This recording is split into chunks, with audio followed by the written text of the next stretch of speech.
O Renan tem a maior proporção de desconhecimento e ainda assim está na frente dos dois, 7% já na última pesquisa Atlas, com perspectiva de crescimento nas próximas pesquisas das próximas semanas. Uma militância orgânica muito forte, com um crescimento entre os mais jovens que preocupa o Lula, o Palácio do Planalto. A gente tem tirado votos da esquerda, não só ganhado espaço dentro do campo da direita. Então, eu realmente estou bastante otimista.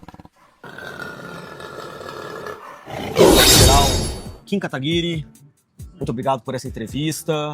Hoje, a direita no Brasil tem estado dividida aí em vários nomes, né? A gente tem o ex-governador de Goiás, Ronaldo Caiado, articulando uma pré-candidatura à presidência da República, Romeu Zema, ex-governador de Minas Gerais também. O filho do ex-presidente Jair Bolsonaro, o senador Flávio Bolsonaro, também nessa empreitada e omissão com o Renan Santos, todos ali dividindo o mesmo campo, o mesmo espaço. Bom, queria começar por esse lado. Como é que você vê esse voo presidencial que a direita tem, parece que todos contra o atual presidente Luiz Inácio Lula da Silva? Bom, primeiro que eu acho que o Renan é o único capaz de vencer o Lula no segundo turno. Eu não vejo o Zema com nenhuma projeção nacional e chance de crescer, Caiado menos ainda. Ambos são amplamente conhecidos nacionalmente, mas têm intenções de voto muito baixas por seu nível de conhecimento.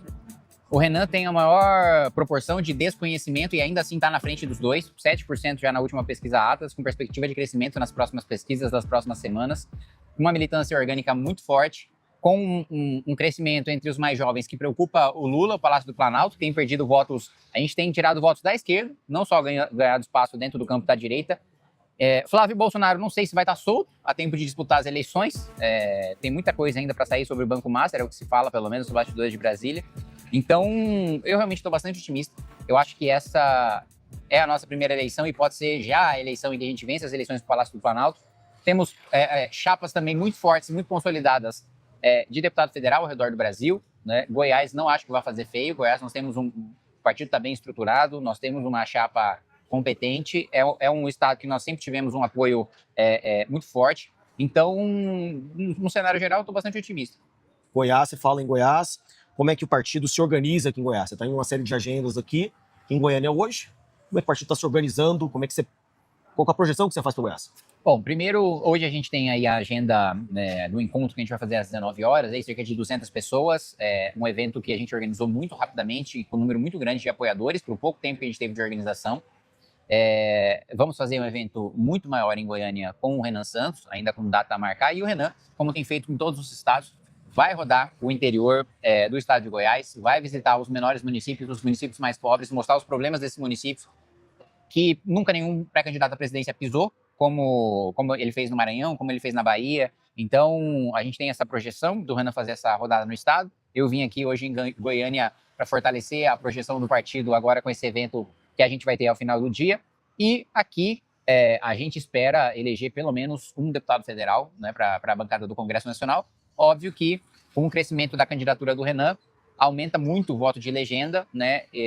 O número de pessoas que vão votar, mesmo número da presidência da República, também para a chapa de federal. E Goiás, naturalmente, sendo um estado populoso e sendo um estado que proporcionalmente a missão tem mais apoio do que boa parte dos outros estados brasileiros, também tem a capacidade de eleger até mais. Um movimento arriscado que você faz, né? Você sai do União Brasil, um partido bem estruturado, e vai para uma missão para estruturar um partido. Como é que foi esse cálculo até de articulação, coeficiente eleitoral? Como é que é essa estratégia? Se eu vivesse de mandato e se eu fosse só pensar em ficar o resto da minha vida vencendo a eleição para deputado, continuaria no União Brasil. Teria tempo de TV, teria 3 milhões de reais, todas as eleições para fazer as minhas campanhas, mas eu não teria nenhuma perspectiva de eleger um presidente da República, um governador, um senador, de ter maioria no Congresso Nacional, de fato promover a mudança do país, que é meu objetivo. Não é ficar tendo mandato o resto da minha vida para fazer pequenas mudanças que um deputado consegue fazer sem um partido, sem uma bancada, sem eleger um presidente da República. Então, eu não diria para você que foi um movimento arriscado, porque o meu maior risco seria correr o risco de ficar refém de partidos que não têm a agenda que eu acredito pro resto da minha vida. Felizmente, esse risco acabou. Eu estou no projeto que é o meu projeto de legado, meu projeto de vida, e o Partido Missão é a única maneira que a gente tem de estruturar esse projeto de país. Há uma pré-candidatura articulada ao governo do estado de São Paulo. Isso, pré-candidato ao governo do estado de São Paulo. E ela deve seguir até o fim. Surgiu eu vi uma coisa que o Arthur poderia talvez assumir essa candidatura caso ele conseguisse vitórias na justiça? Não, hoje o mais provável que eu seja candidato a governador. É praticamente 100% de chance do Partido Missão ter a candidatura no estado de São Paulo. Na próxima semana a gente vai ter o resultado de algumas negociações que a gente tem feito com o Paulo Serra, que é ex-prefeito de Santo André, PSDB, Cidadania, em que nós podemos fazer essa composição. Semana que vem vamos ter esse resultado. No final do mês que vem, a gente vai bater o martelo e transformar ou não a minha pré-candidatura ao governo do estado em candidatura. Hoje, como eu disse para você, as chances são ali de 80% da gente ter essa confirmação.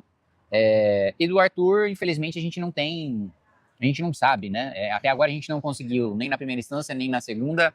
Agora a gente depende do Superior Tribunal de Justiça, mas assim como o Supremo, ali cada ministro é uma ilha, e infelizmente é uma coisa que a gente não pode contar, ainda que o processo contra o Arthur, enfim, é sabido, foi absolutamente ilegal, atropelado e cassado por uma razão que não se sustenta de nenhuma perspectiva, né? Entrevistei há pouco tempo um ex-integrante do MBL, o Fernando Holliday, e ele diz que o Missão nasce sem uma ideologia. Eu acho que ele até repetiu essa crítica em outras entrevistas que ele deu. Como é que você vê essa crítica? Como é que você vê essa crítica que não só ele, mas outros integrantes também do MBL fazem ao grupo e ao partido? Eu acho que tá faltando ler um pouco, porque se tem um grupo que tem ideologia, é a gente. Quem tem ideologia é o Bolsonaro. O Bolsonaro acredita no quê? Qual que é a corrente política dele? Nenhuma. Paulo Guedes furou o teto. Primeiro ano de mandato do governo Bolsonaro. Bolsonaro era um crítico do Bolsa Família, triplicou o Bolsa Família no ano de eleição para vencer o Lula e fez com que a gente tivesse essa epidemia de pessoas jovens e saudáveis que não querem trabalhar por causa do benefício social. No âmbito do combate à corrupção, ele nomeou o petista para a Procuradoria-Geral da República, enterrou a Lava Jato, flexibilizou a lei de improbidade administrativa, perseguiu promotores que estavam combatendo corrupção, acabou com forças-tarefa ao redor do Brasil.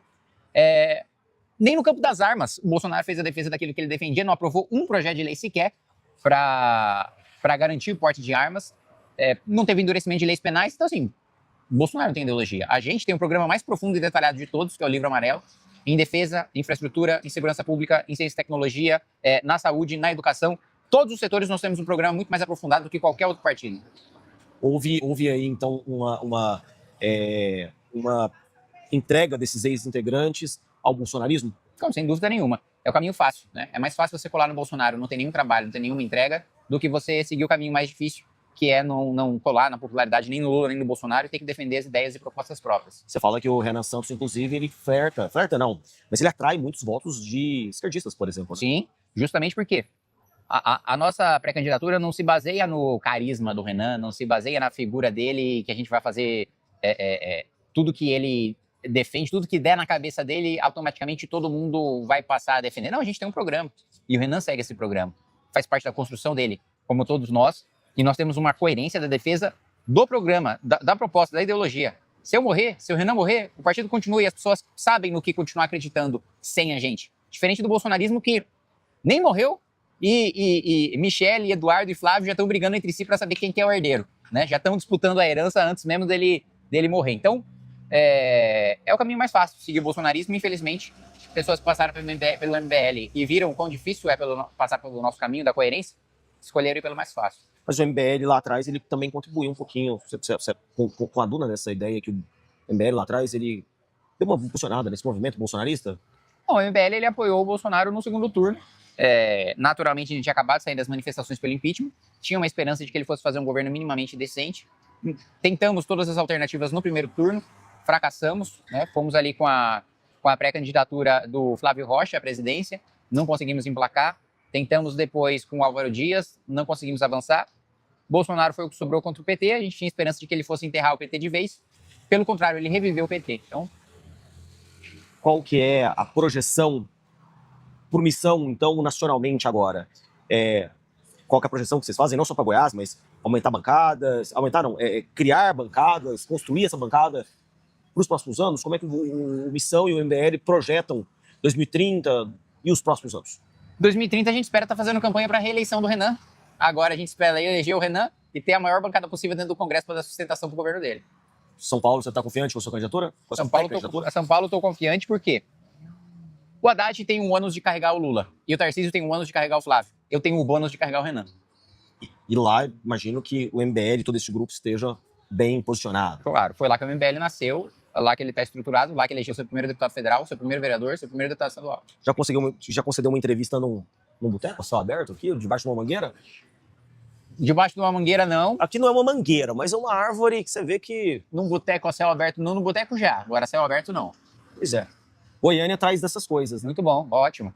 Goiânia é uma excelente cidade. Não é a primeira vez que você vem? Quando foi a última vez que você veio pra cá? Todo ano eu venho. Faz 2 anos, 12 anos que eu venho pra Goiânia. 12 anos também, todo ano pra cá? Desde que surgiu o MBL, eu tô aqui. Bacana. Obrigado pela entrevista, deputado. Sucesso aí Eu que nas eleições de 2026. E vida longa aí aos seus projetos. Obrigado.